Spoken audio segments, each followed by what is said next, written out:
Welcome to the Mrs. R Relevant Daily Draft Podcast, brought to you by The Draft Professor. The Draft Professor is a group of podcasters bringing you daily draft podcasts and is home to the only dynamic mock draft simulator which allows fans to mock draft against other fans. The Draft Professor Simulator features a first-round challenge, 5 unique one-round drafts. The Draft Professor Simulator features a second-round challenge, 10 unique 2-round drafts. All mock drafts are always picking against the fans and draft analysts which use the simulator. Every mock, every pick, every time. The Draft Professor also features ranked players functionality, where you can rank your favorite players at every position. Optionally, you can add tiers to your rankings to show what round you have the players graded in. The Draft Professor also features Draft a Team functionality, which allows users to snake draft a team of 22 players to demonstrate your my guys, compare player strengths, and discuss draft prospects in a way no other mock draft simulator can. Thank you for tuning in to the Mrs. R Relevant Daily Draft Podcast. This episode will begin shortly.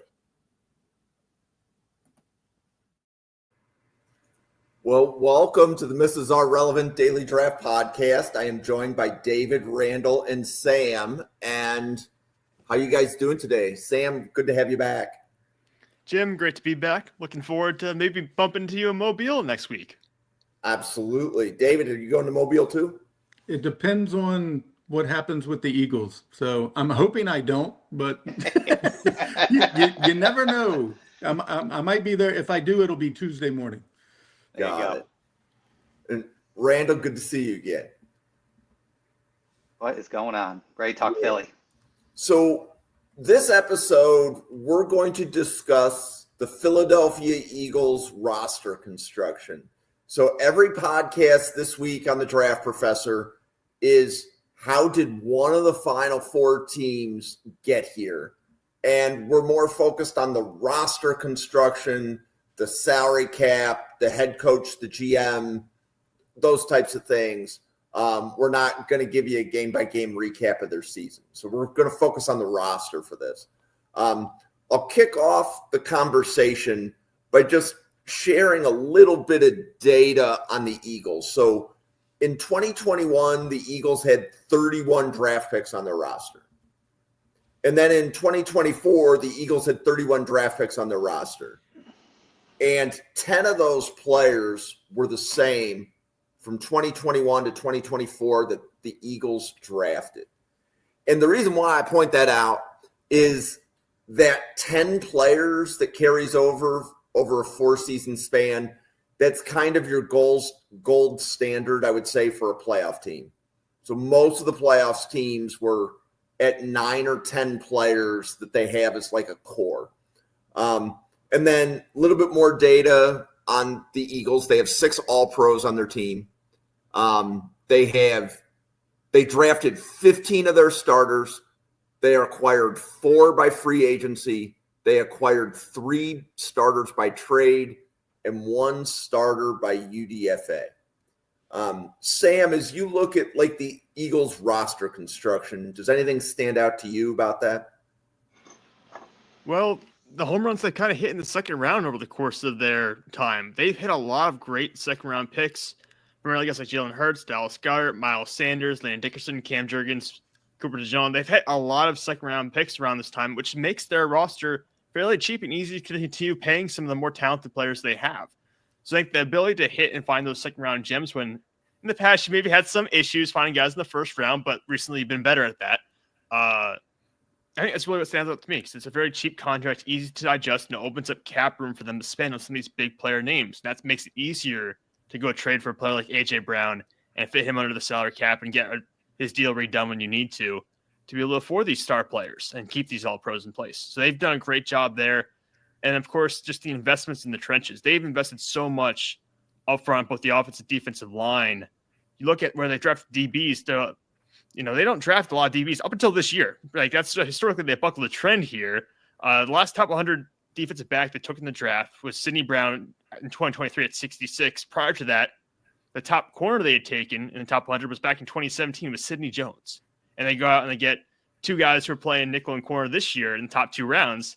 And obviously, it's been a huge boost to their defense. So I think that's 2 trends I found quite interesting. One that kind of bucked in recent years. And the other one, finding those second-round gems that's continued to kind of play out here across the course of Howie Roseman's time with the team. Cool. Randall, anything stand out to you with how they built their team? Yeah, I mean, to piggyback on that as well, because, I mean, they are hitting those draft picks, which is great, but they do invest in those trenches on defensive line and offensive line. You know, they're using, roughly around 16.5% on average of their cap on offensive linemen. They're doing 16% on their defensive linemen sort of thing. So they invest in those trenches. That's clearly the most important thing. But also that when they hit those picks, you can tell a drop. You know, using Hargrave and Fletcher Cox, using those contracts when they were consistently successful, and then being able to draft somebody like Jalen Carter can mimic kind of those GM caps and be able to reestablish different caps on the other side. You know, with Jalen Hurts and the quarterbacks, the way they handled Carson Wentz and Jalen Hurts, they did it right at the right time. And how Howie Roseman handled those 2 contracts to be able to stun a percentage of that cap on the QB to spread it the other places was pretty impressive. So, David, how close do you think we've kind of summed up being all of us are outsiders to the Eagles? How do you think we've summed it up? I mean, I think y'all pretty much nailed it. I mean, and that second round that Sam was mentioning, that goes back like 2.5 decades. I mean, you could go back to like Brian Dawkins being a second round pick. I mean, it's been over and over that has happened.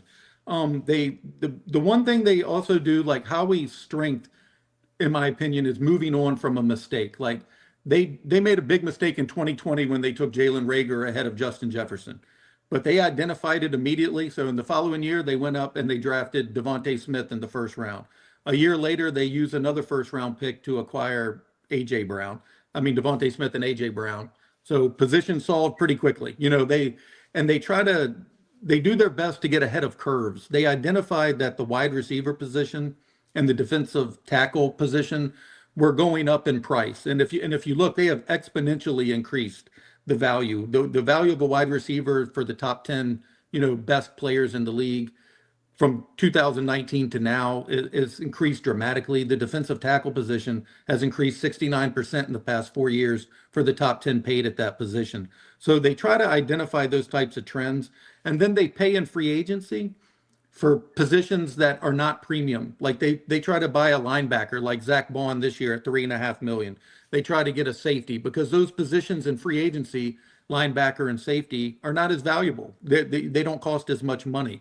So they try to draft the expensive positions and pay for the ones that, that are a little cheaper. And I think I gave you that chart. The top 10 contracts at DT was $13.1 million in 2020 for the top 10. And in 2024, it's already 22.1, which was a 69% increase. For comparison, the edge rushers was at 17.6 back then, and it's only 22.2 now, which is only a 26% increase, which kind of goes with that 10% increase that you're getting almost every single year with, the salary cap. So that, that's gone up 43% and, over 5 years, if you remove, the COVID year out of that. So yeah, I would say that's been, pretty much the key to their success. And they always try to draft 1 or 2 years in advance. They never leave a premium position open. Like they don't go into a draft thinking, oh, we have to have this or we have to have that. And the positional values matter, and they matter big to them. And Randall mentioned the cornerbacks. I think it was you mentioned how they haven't drafted, or it may have been Sam, in years going back to 2017. And prior to that, they hadn't taken a corner in the first round since 2002 with Lito Shepherd. That was the last time they had drafted a corner in the first round. And the reason for that was because they have an organizational belief that corners do not hit at as high a rate as a lot of the other positions. So they were never willing to take the risk in the draft because they didn't think that it was just too big of a risk. And then the one time they did try it was Sidney Jones. They thought they got a steal, because he was hurt. They thought they had a first round talent with the second round price, and it blew up in their face. So they shied away from it. So they'd been doing these deals, getting Ronald Darby and, all these free agents, or they would buy one in their prime, like Asante Samuel, who worked out great. Nnamdi Asomugha, not so much, so it's a position they stayed away from. But yeah, I think that has been, the biggest common denominators amongst what Howie did. And a lot of that he learned from Joe Banner prior to him. Yeah, so there is definitely a trend across the Final Four teams. Every single one of the Final Four teams has at least one free agent starter on the offensive line. Right? I believe the Commanders have 3. Buffalo has 2.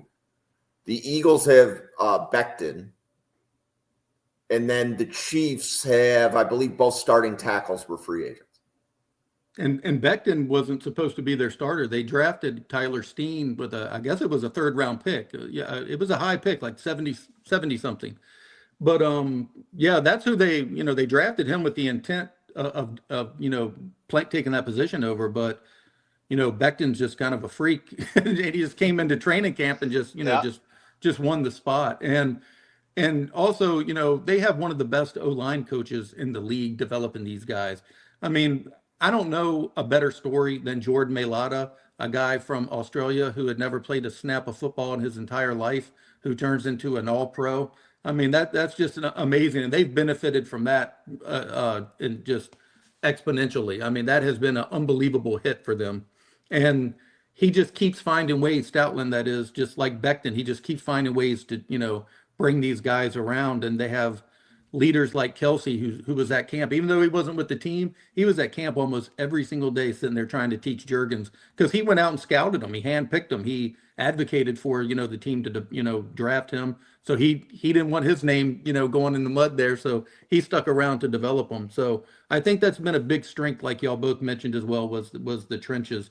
They go there first every time. And then this draft coming up, I suspect you'll see him go there again with the defensive tackle, because they're likely losing Milton Williams in free agency to that big money we were talking about, because they're not going to pay it, because they got a Jalen Carter contract looming that's going to eat up a large percentage of the cap space. So, Sam, did you see any other roster building trends beyond the detail of your original introduction? I did want to highlight, and I think we touched on this a little bit, but the Eagles are unique in a way that I don't see from as many teams around the league, where they have their pillars, and their pillars are there for a decade plus, and they have like 4 to 7 of them at a time, which is just really unique to see that. And I happen to have a lot of friends who are Philly fans, so maybe I'm just around it a little bit more than I am with other teams. But when we think about the guys they've had from, Kelsey and Lane Johnson, the offensive line, and you have Fletcher Cox and Brandon Graham on the defensive line, be able to have those core guys in your locker room and be able to have guys like Fletcher Cox, who's the team, bringing him back a year out, bringing back Brandon Graham with some short-term contracts. Jason Kelsey basically putting off retirement for 3 years, essentially, to come back year after year and play for the team. You really establish a continuity on that unit, and you establish a culture that allows you to assimilate some of these young guys in, get them up on the program. And then when these guys do retire, you have people who are able to step up. You have Cam Jurgens ready to step up. You have Jalen Carter being able to step up. He came into the league with some maturity concerns out of Georgia, but things have been mostly stable overall in terms of off the football field for him now. Being able to have that veteran identity in the locker room and then drafting underneath it to replace guys a year or two ahead of time, or have the guys be able to mature and develop a year or two ahead of time before you need them, has been a massive trend for them. And it's been some of the smartest drafting, I think, overall. Howie had, I would say, some more missteps towards the late 2010s, early 2020s, where you had some more questionable drafts. But recently, with the way he's been trading around and moving in the draft class, because he's been trading a lot more in recent years during the actual draft itself, but the way he's valuing picks, the way he's kind of moving around and accumulating draft capital for future years, then taking as many bites out of the apple as possible and increase the likelihood of him finding prospects, finding guys on day 2, day 3, will then be cheaper contracts as well. That's all been incredible for him. So I think he's done a really good job evolving his process, both in terms of evaluation and in terms of how he actually approaches trades during the draft versus where he was even 5 years ago. Because what they're able to do now with him trading back frequently, and they'll trade back a couple picks, and he'll bundle picks, move up if he finds a certain player he likes is falling, or he'll even trade those picks, bundle them, and trade them back into next year's draft. So he'll stock up more picks for next year so he can do it all over again. And it's really impressive to see just how much he moves around the board. Sometimes it seems like a little bit of madness. Maybe you're overthinking things a little bit, but then you look at the long-term plan, look at some of the pieces they're able to acquire in the later rounds, and you say, okay, maybe there's something to this here. When you get Tanner McKee in the 6th round, who is not like a second contract player, but is a serviceable player, and you take a shot on a quarterback late in the draft. They've done this a couple of times where, hey, that pick returns value. Even if he doesn't make a second contract, it's worth having a young quarterback on the roster. You get a guy like Moro Ojomo, who got a couple snaps this past weekend, who I like quite a bit coming out of Texas, who's an undersized, athletic defensive lineman for you. And you might be losing Milton Williams. So maybe Moro Ojomo plays more snaps for you going forward. Grant Calcaterra has taken a decent number of snaps across the course of his career. He's a former 6th round pick.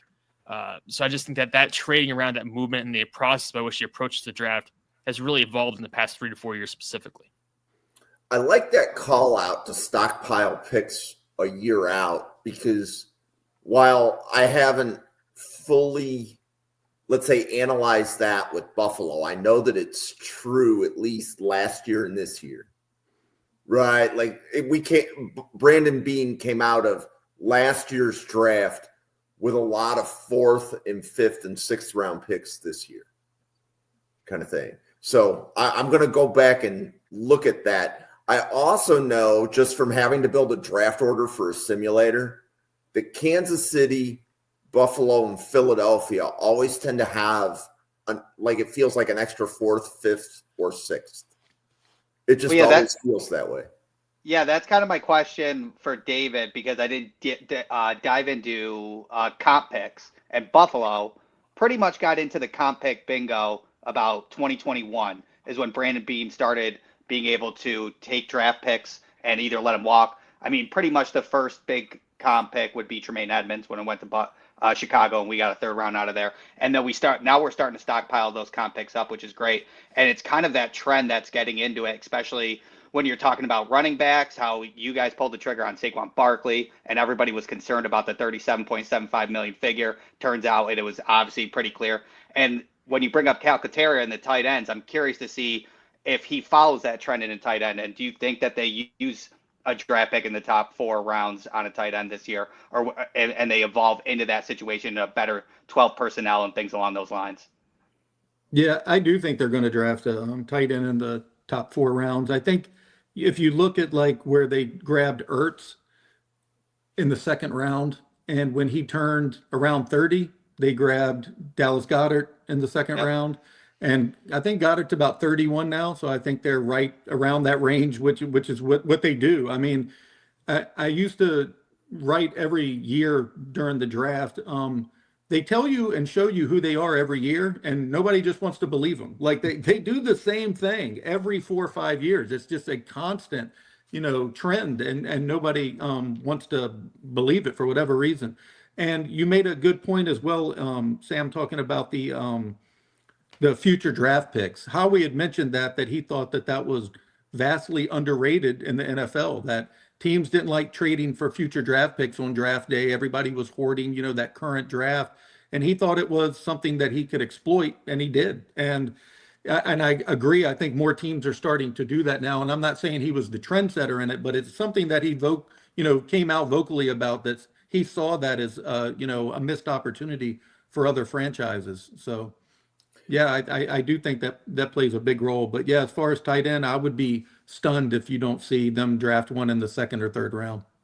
Has Howie ever traded a future year draft pick for a current year draft pick? Like trade a first next year to move up and get a first this year?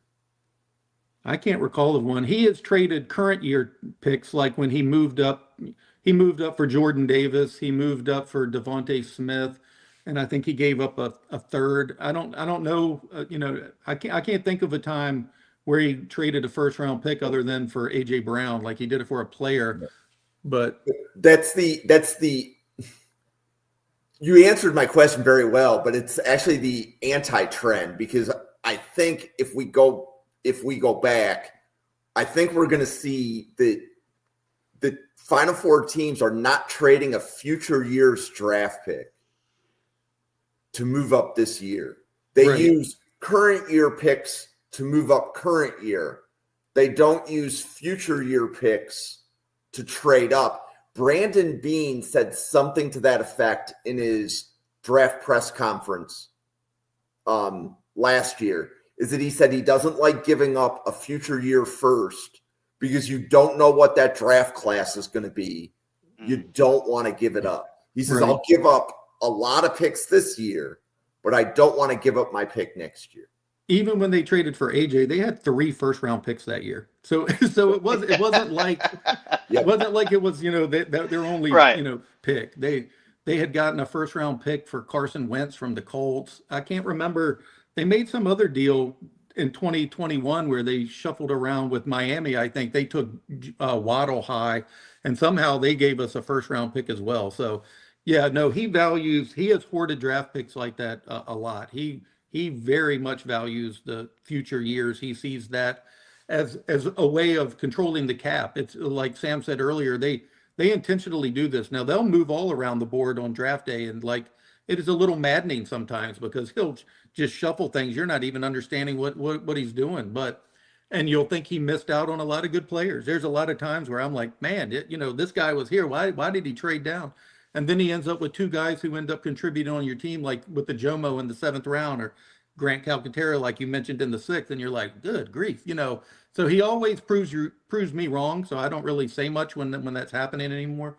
But yeah, he definitely values those future picks. And I'll admit, I'm so tunnel visioned on the Eagles. I didn't even realize what you had mentioned, Jim, about all 4 teams doing that. But that's a really interesting concept because I've noticed some other similarities amongst the 4 teams as we've gotten to that this week.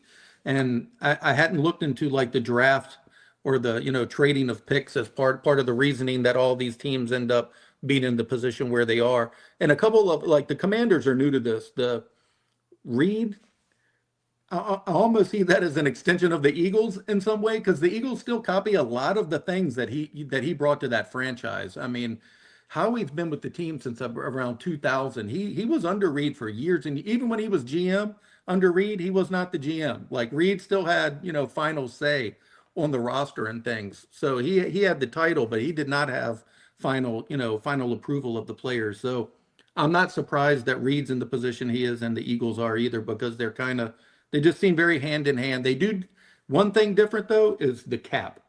The dead cap space. The Kansas City is extremely different in that, but a lot of the other things and the way they build a roster will be very, very similar, because you'll see their Andy, when he first got to Philly, said, give me a quarterback, an offensive lineman, an edge rusher, and a corner, and I'll figure out every single other position.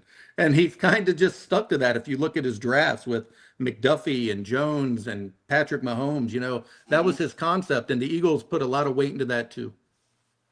Yeah, so David, do you want to explain the percentage of dead cap and how you think this is an advantage for the Eagles?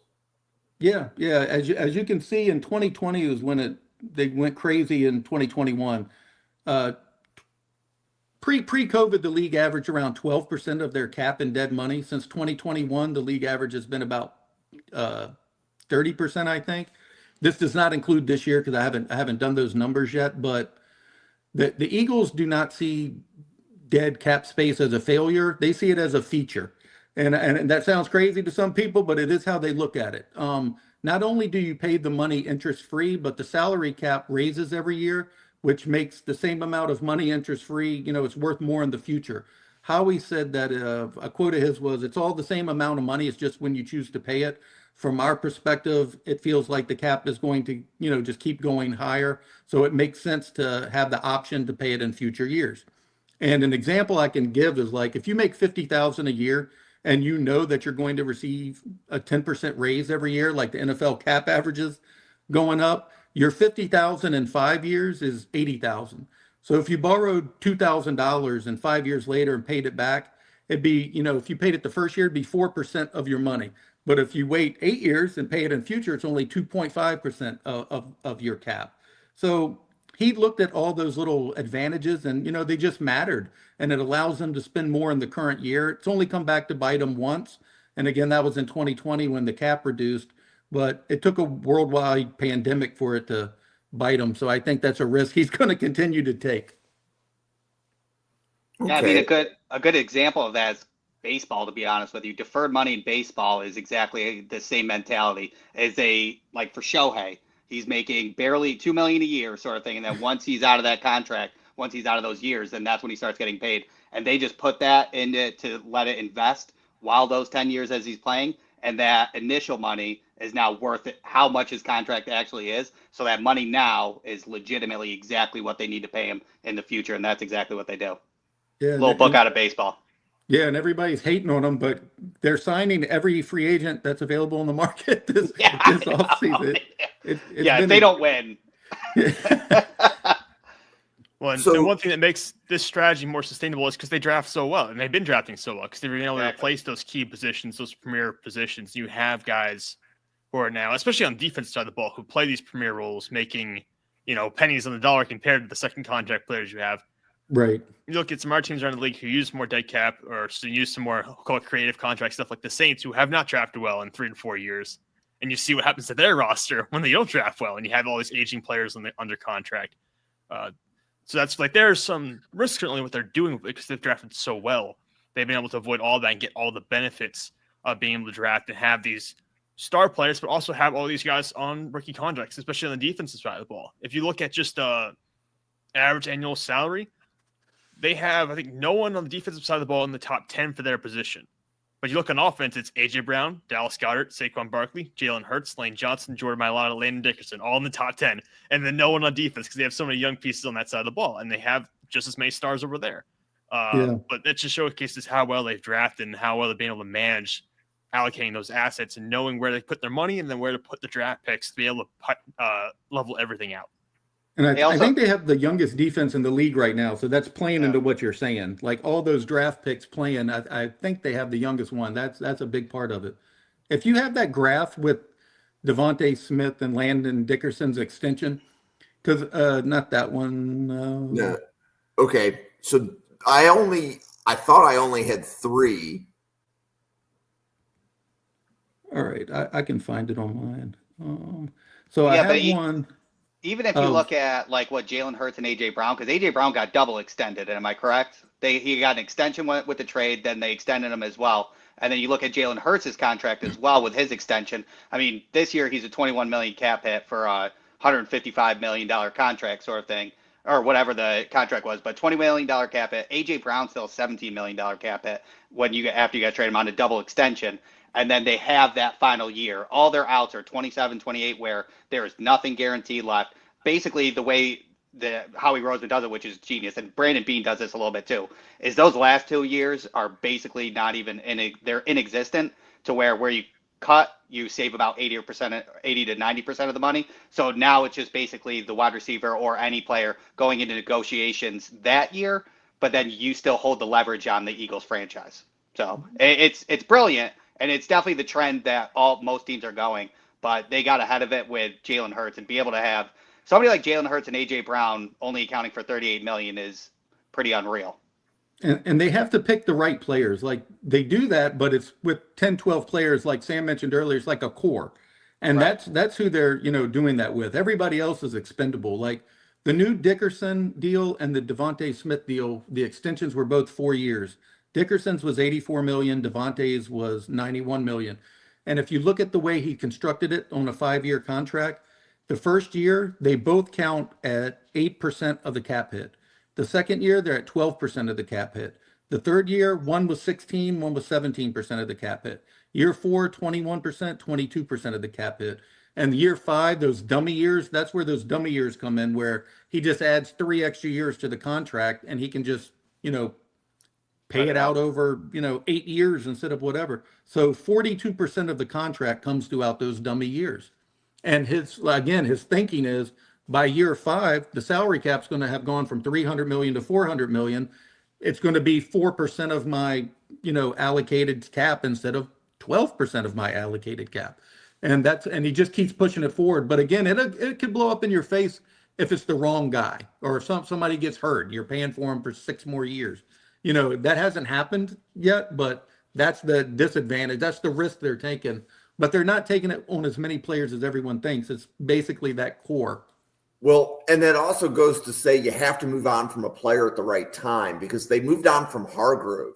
Right. right? And that was considered a big loss when the Eagles lost Hargrove, right? Because he signed with San Francisco. And if I remember correctly, didn't Philadelphia and San Francisco play in the NFC title game that year? They did. Yeah. Yeah. And San Francisco, was it Philadelphia won, but then San Francisco had the offseason coup to get that one player that they thought that they needed. Right. Yeah. Right. Yeah. But you have to be able to move on from the player. And that was the year they did the comp picks. One of y'all mentioned the comp pick game. Howie picks a year that he's going to do it. The year that he's not re-signing, the year he's letting everybody go. Yeah. That'll be the year he played the comp pick game. And that was that year. And they got a 3rd round pick for Hargrave from the, Niners. And they ended up with, I think, four or 5 compensatory picks that season. It was a big year for them because of that. But like last year, they knew that they were retaining a lot of guys, signing guys back. They didn't play that game that year. But, he picks and chooses that really well too. He tries to get the contracts to coincide so everything can be done, in the same year. This year we're going to do comps. Next year we're not, goes back and forth. But yeah, they've hit really big on some of those comp pick years.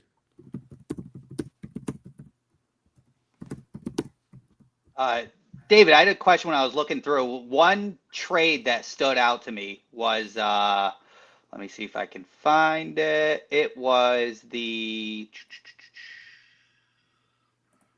Michael Bennett trade when they got it from. So when I was looking at contracts, so this is what kind of popped up. When I was looking at contracts, obviously it looks like in the draft, he's much more aggressive in trades and things along those lines than the offseason. Offseason, he does his trades, but they're not splash, big market sort of thing. The trade of Michael Bennett was super interesting because I see a lot of one-year contracts in the offseason. And it looked like he sometimes in the offseason looks for players in a minor slump year. Like somebody like for Bennett, he was having 12 to 14 sacks in the year. The year that they traded him the year before, he was at 8.5 sacks.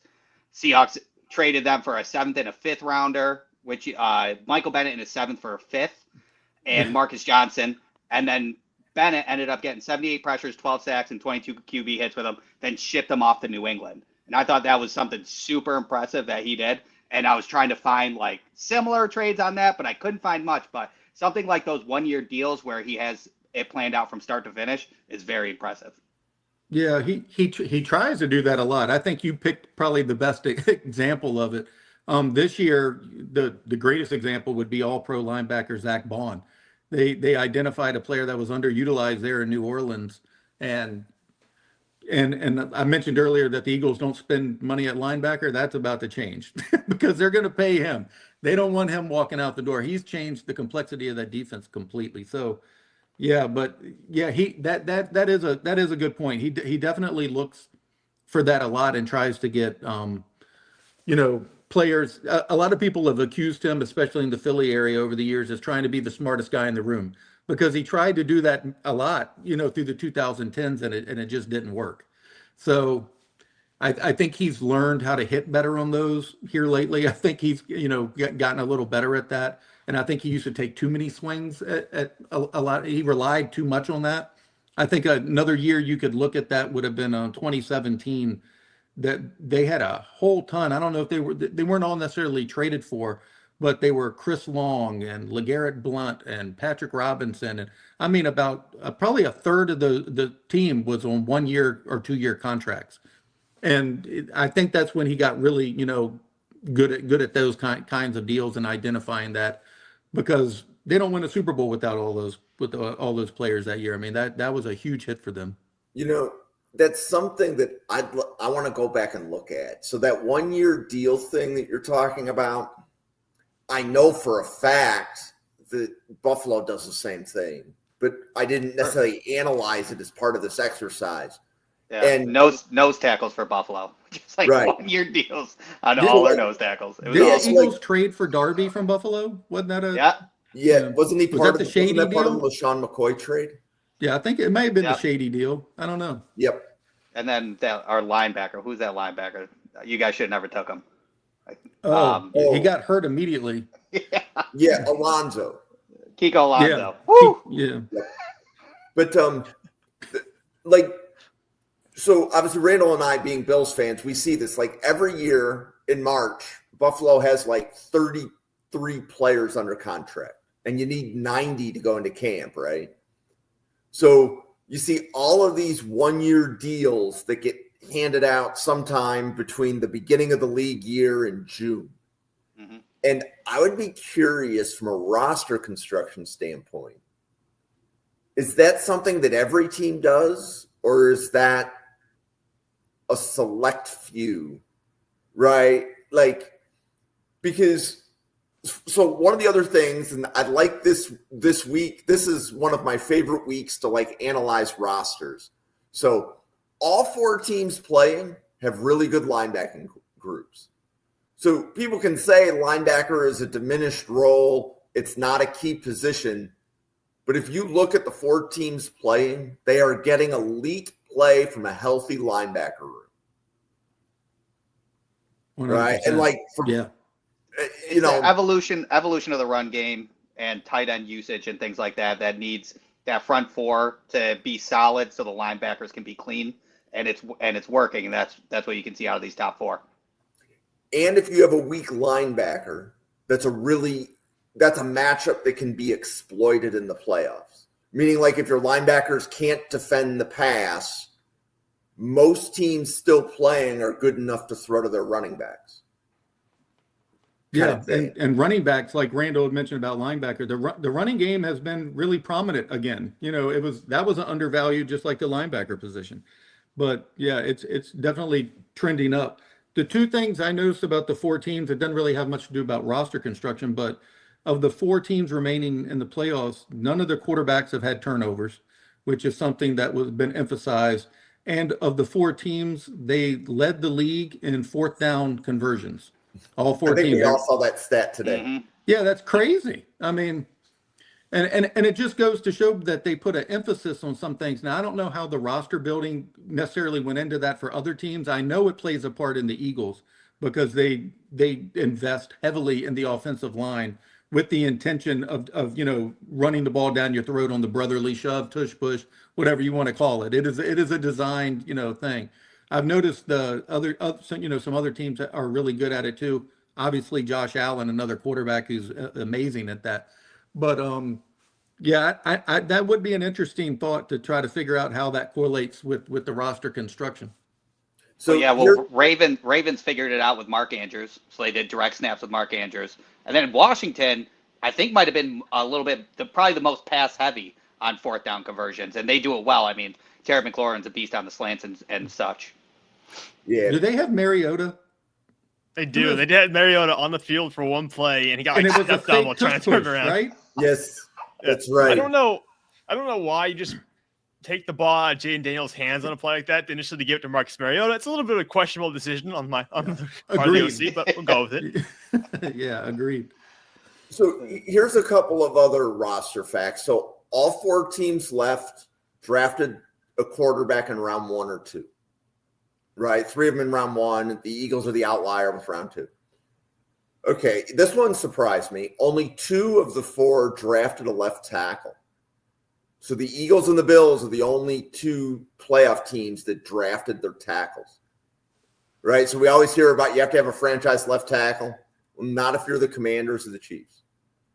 Yeah, that is interesting because the Eagles value that highly.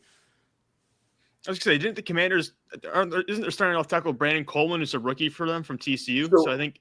Yeah, and they corrected me on this in the podcast last night. So the Commanders' website, I thought, had Coleman listed as a guard. Yeah, so it's really odd because when I was scouting him, the consensus idea was that he would play guard in the NFL, and I liked him a lot as a guard prospect, and they trotted him out left tackle early in the year. I was like, oh no, this is going to ruin his rookie season. This is terrible. And he's been okay. He's been not great, not the franchise pillar you would talk about when you talk about the draft picks for these other positions for their teams, but he's been a solid enough rookie start at left tackle for them. Will he stay there long term? I think that's a question mark. So it's certainly different than the other teams who have their stable second contract left tackles in place. And you mentioned Sam, is that their number 1 need for the draft coming up? Washington, tackle and receiver. Yeah, I would say receiver depth honestly is probably more important. But even like the interior with Nick Allegretti at left guard and Andrew Wiley at right tackle, I think like Coleman. If Coleman is your third best offensive lineman, you're probably in a solid spot, or you can get away with it. Like, he's not the guy you need to really worry about immediately. For sure. Yeah. And you mentioned all 4 teams drafted their quarterback in the first or second round. Drafting a quarterback and starting a quarterback quickly on a rookie deal is like a cheat code, because you have like 40 to 50 extra $1 million to construct your roster with. And that's something the Eagles did on the Jalen Hurts contract. They were able to buy all these guys who we are talking about, and the Bills did it as well when they had Allen on the rookie deal. It is basically like a cheat code. And if you can do that, because you mentioned that a lot of the teams drafted, like Tanner McKee you were mentioning and stuff, backup quarterbacks cost a lot of money too. And when the Eagles are paying Kenny Pickett rookie deal money, Tanner McKee 6th round rookie deal money, they don't have any other money invested in that position. And that, it might not seem like a lot to the average person who listens, but having 15, 20 extra million to build your roster with is a big deal. For sure. But then we're going down like a separate wormhole in there based on how colleges develop quarterbacks and how this day and age in 2024, 2023, and 2024, how some of these quarterbacks aren't ready. So it's almost now you have to like reestablish how you're going to set it up. Either you're going to wait a full year, look at Bryce Young, how we only need like 2 or 3 games off and he kind of figured it out. So it's rough to, like, even with this class, when you're looking at Cam Ward, Shedeur Sanders, and everybody like that, like, to be honest, I don't think anybody's ready week 1 out of this draft class. So what do? Do you do what you do with Josh Allen and you give them, hey, year 1, you are allowed to fail as much as you want and you learn through failure? Or do you sit behind the bench and say you'll learn behind the bench and then we'll run you out? So there's like so many, and then you're wasting one of those years on that rookie contract, right? So it's almost like, what leg do you take and hope you would succeed at what? A lot of the teams take a high floor guy like Washington did and Jaden Daniels. I mean, what was he, 24, 25? He was an older quarterback, but of all the quarterbacks drafted, he was the one who I thought would have been able to step in right away. I didn't expect this. I'm not even going down that. I didn't expect anything like this. But he had the highest floor. Like, I thought he, would fail the least, if that makes any sense. He had a very high floor, and they identified the right guy, and they knew that their roster, they wanted to try and win now. So that's what they did. And then other teams like the Packers, how many years did Jordan Love sit? He was drafted the same year Hurts was. And he sat for 3 seasons, I think. I mean, I don't know. It's very hard to build a winner in that manner, in my opinion. I kind of like the way the Bills did it with Josh Allen. Just you throw him to the wolves. If you've identified the guy, you send him out there and you see what you can do. Well, and the Josh Allen starting as a rookie thing happened because Buffalo had 2 QBs get hurt in the last preseason game. That kind of how wasn't that Kyle Orton? Yeah, yeah. Wentz Was got it hurt. Derek Anderson? Wait, Derek Anderson. It was Derek Anderson and somebody else got injured in the preseason. So Josh had to start the first regular season game. And they said, well, once you start him, you can't sit him. But then he got hurt. So Anderson came back in later in the rookie year. yeah, but we also traded or released Tyrod Taylor, right? That was that we were off able season. to trade him for a third to Cleveland before the season began. Right. So I our think that was quarterback- more of a telling note that we were going to throw him in the fire eventually anyways, because Tyrod Taylor took us to the playoffs the year before. Right, but the point was it wasn't the plan to start Josh. It was never the plan to start Josh, but he did have to start because it was Derek Anderson, and I forgot who the other quarterback. I don't know if it was Kyle Orton or somebody. I can else. chime in there. Fun note. So there's to touch on the interception ratios for Bills quarterbacks in that 2018 season. So you have Josh Allen with 10 touchdowns to 12 interceptions. Derek Anderson with 0 touchdowns to 4 interceptions. Nathan Peterman 1 touchdown, 7 interceptions, and Mac Barkley 2 touchdowns, 0 interceptions. the legendary game by Peterman. Yep. Okay. Sam with the save. But going back to the Eagles, so David, were you surprised when they paid big money to Barkley? I wasn't when they did it, because I just kept hearing that they were wanting to do that they had seen the value in missing out in the playoffs the previous year of having a runner who was good at rushing the ball but terrible in pass pro.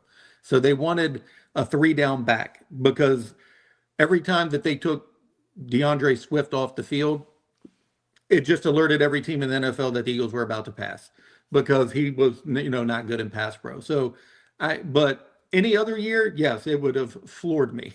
But there was enough rumblings after the way the 2023 season ended because they started off like 10-0 last year or something. It was crazy. And then they, just fell apart, lost 5 of the last 6 and got slapped really badly by the Bucs in the playoffs.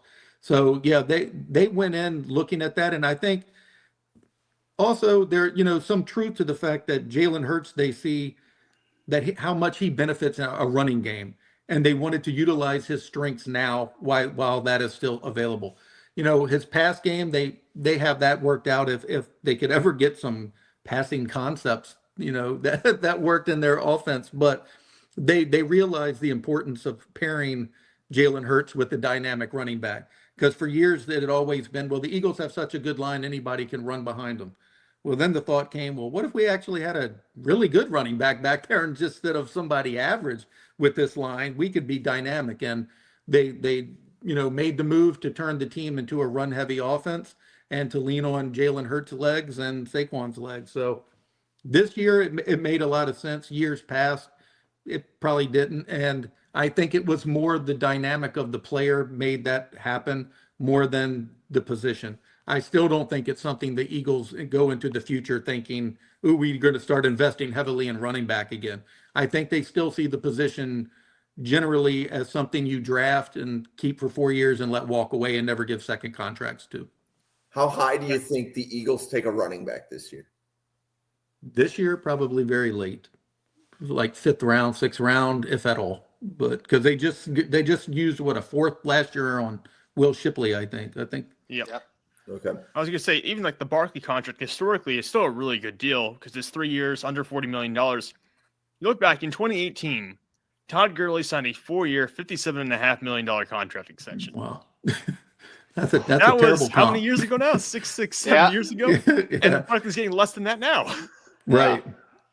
Yeah, that's a great comparison. I had not looked that up. That's insane. And Well, his 3rd year is barely anything on the contract, right? And guaranteed or anything for Saquon? I think he only has 20-some million guaranteed, if I'm correct. Yeah. The 3rd year is a super easy out for them. Right. I definitely want to compliment all 3 of you on the research in the chat. Like, all you guys took this really seriously, and we were like, who's covering what? Who's got this research? And you guys are bringing out facts that I didn't even see in the chat. So this is really cool. I'm super impressed with. I got a front row seat. I'm just listening to you guys. Wow. Okay, I didn't know that. I didn't know that. I'm super impressed with Sam and Randall because I assure you, if this was flipped and we were doing a Bills or whoever your team is, Sam, I wouldn't have a clue. I would not. Sam, who is your team? I wouldn't. It's Pittsburgh, unfortunately. Pittsburgh. So, there you go. I'll live in infamy with my every season. I have a winning season. It's fantastic until we get to the final month or so, and I'm just all right, time to look at draft prospects. Yeah. Yeah, I couldn't contribute to y'all's conversations at all. But Sam, I do have on my website, I have a very fun exercise that one of the writers on my website did. What if Howie Roseman did the 2025 draft for the Pittsburgh Steelers? So it's a pretty interesting write-up if you want to check it out. Yeah, I definitely actually need to look at that. That'll be super fun. Yep. So we should definitely pause for a quick commercial. So I want to kind of give everybody a chance to let them know where you can find your content. I know I definitely want to say thank you to Sam for coming on the show again. This is your 2nd time here. But you want to let everybody know kind of who you are, how they can find your content. Yeah, so you can follow me at Sam_Teets33 on Twitter. I write for Substack primarily for my own account called Sports Talk for Sam Teets, where I'm posting daily scouting reports, all conference teams, some NFL All-Pro stuff too. But of course, I have some live Senior Bowl content as well from when I go down there next week. So you can check it all out. You want to see daily scouting reports. Primarily, is what I'm focusing on right now. We're starting to get into 2026 stuff, but still rolling out all my 2025 reports. You can check that out. It's just super free. There's nothing paid for. Go to Substack, or Sports Talk with Sam Teets, or just Sam Teets. I guarantee I'll be the only thing that pops up.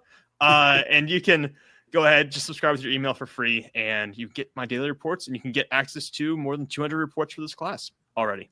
So definitely want to second getting Sam's scouting reports. If you're familiar with Locked On Scouting, Kyle Krabs gave Sam a good shout out about a week ago. So Sam's scouting reports, second to none. So Randall, want to let everybody know how they can find you.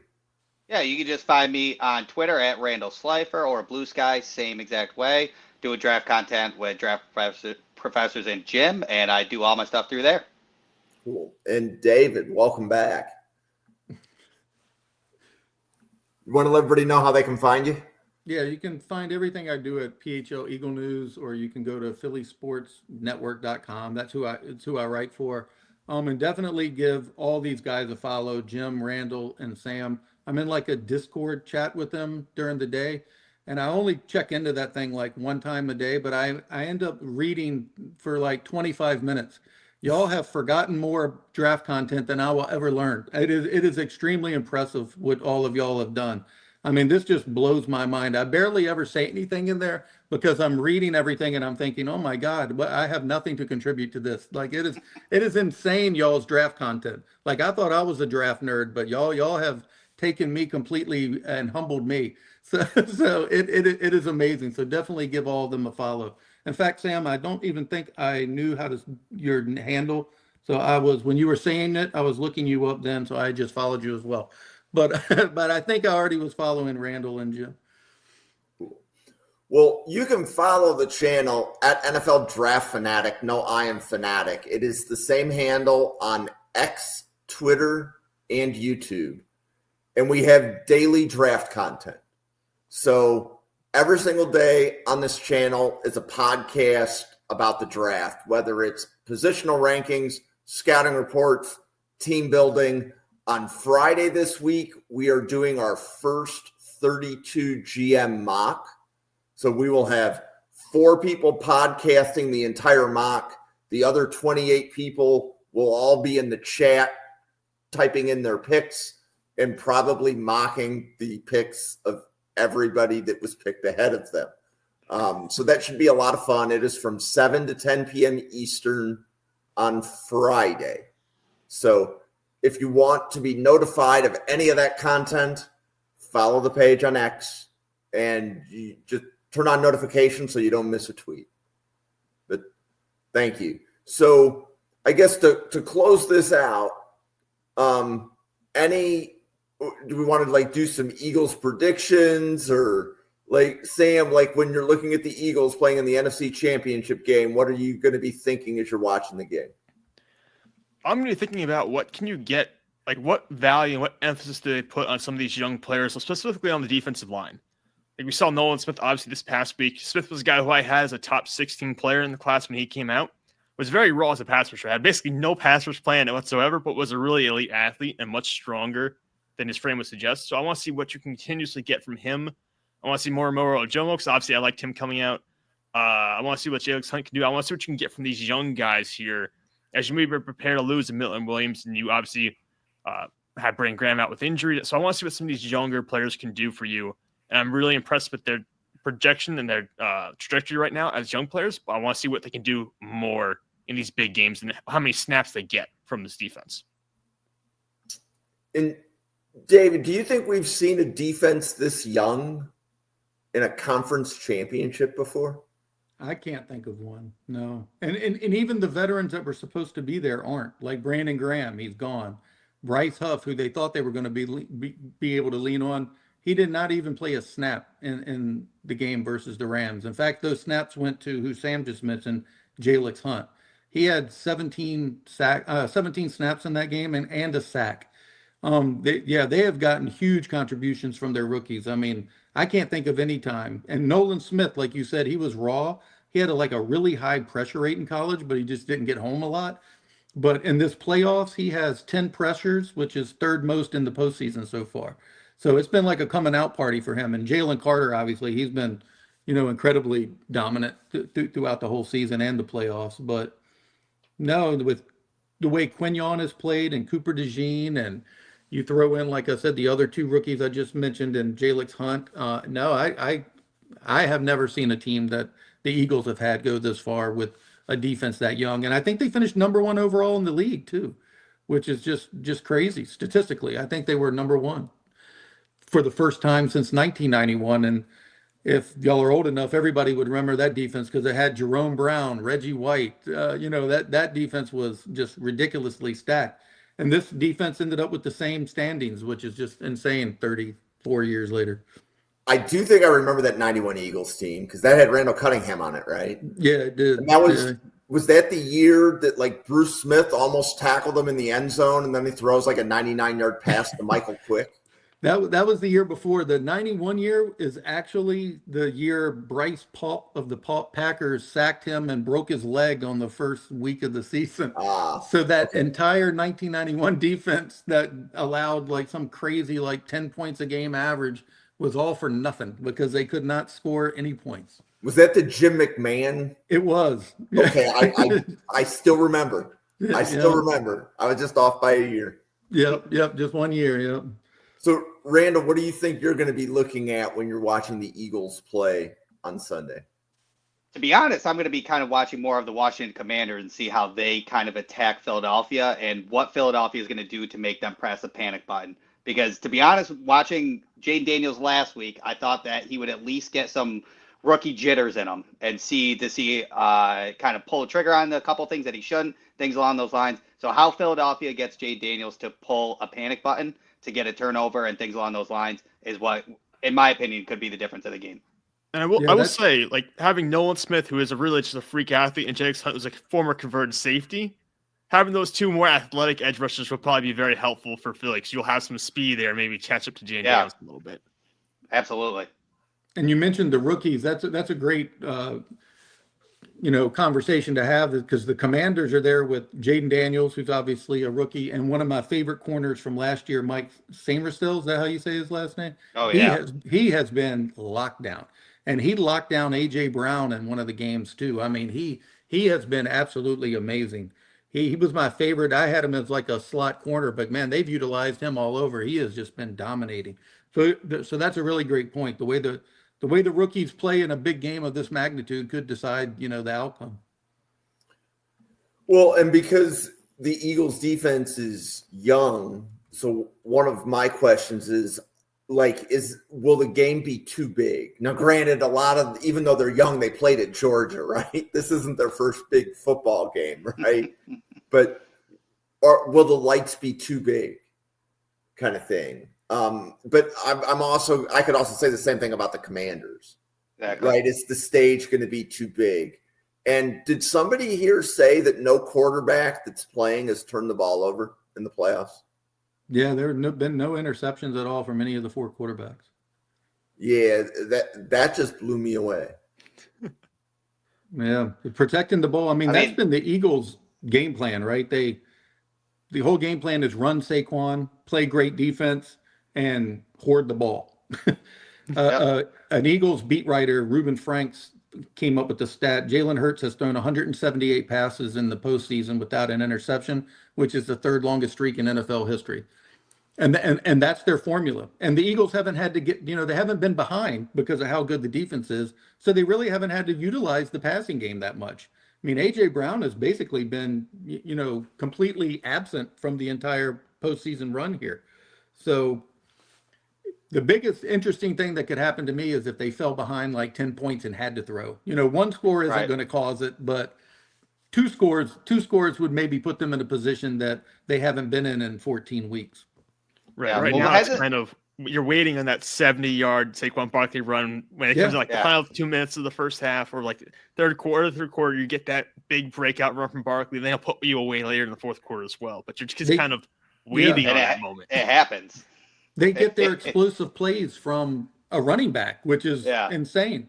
Because since week 11, Jalen hasn't had a single pass for over 35 yards, which is really crazy. He had 14 of them the first, 10 weeks and 0 since.